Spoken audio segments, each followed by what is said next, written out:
Now the next type of the connective tissue is the fibrous connective tissue, which is also called as the dense fibrous connective tissue. Remember, NCERT has explained again two types in this: regular dense and irregular dense. So I'll be covering that in the notes here itself, as well as in the PDF. Different notes are there.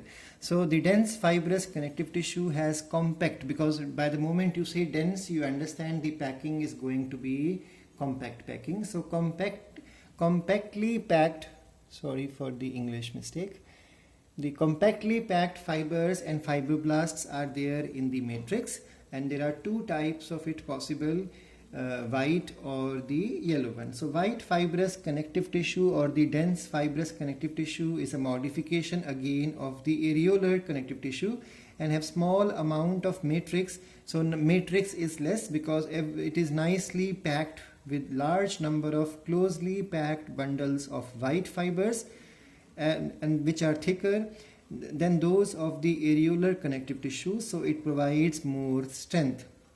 Please remember, it will have two types, the regular arrangement or the irregular arrangement.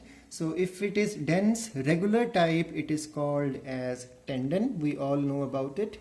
Tendons you have done in the junior classes also, which are non-elastic and flexible tissue which joins muscles to the bones.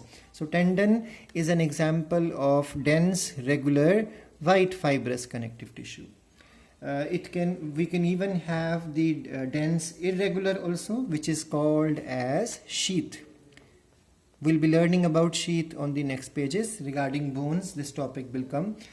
Sheath is a layer or a sheet of white fibrous but irregular dense connective tissue which provides toughness to the internal sensitive or delicate organs. So tendon is regular in arrangement, sheaths are irregular in arrangement. So in a sheath, the bundles of the white fibers run crisscross.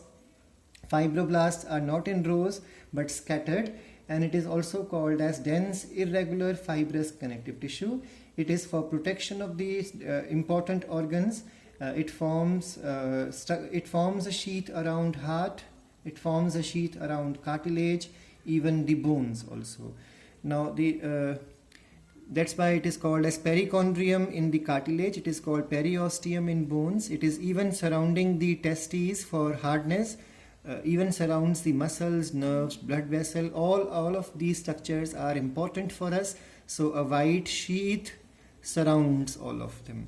Now the next one is the yellow dense fibrous connective tissue, which appears yellow in color. It is because it has elastin fiber more in amount. Collagen is less, reticular fiber is absent. So these are the differences between both of them.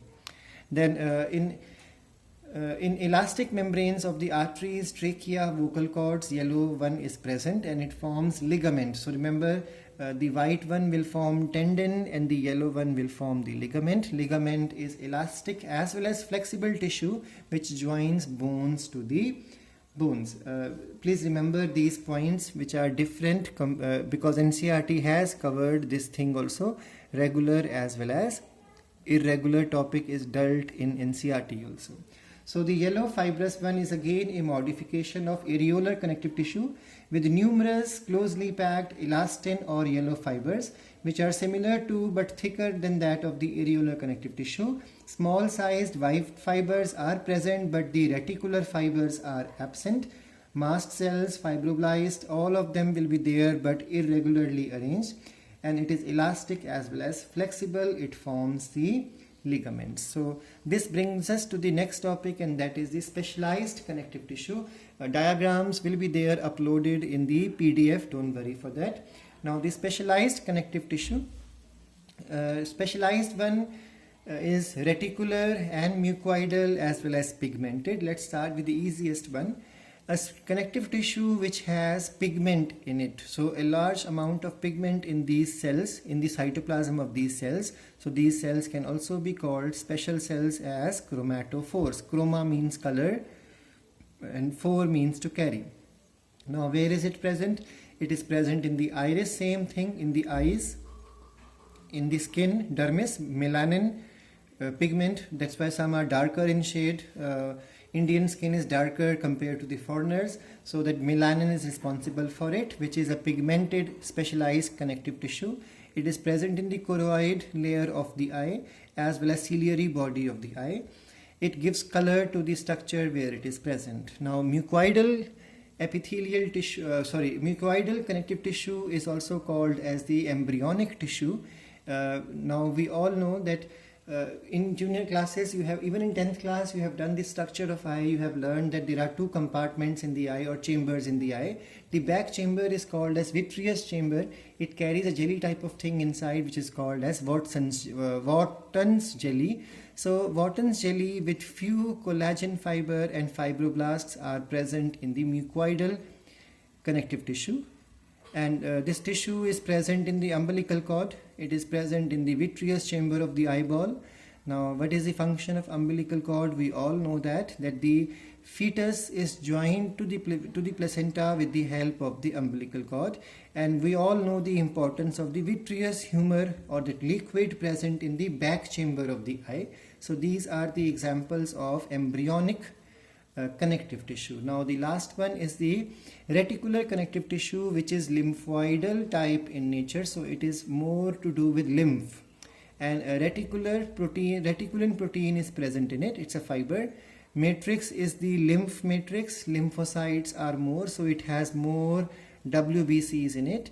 It is present in liver, spleen, thymus, tonsil, lymphatic nodes, and it provides strength as well as support and immunity to the human body. So these are the various types of specialized connective tissue.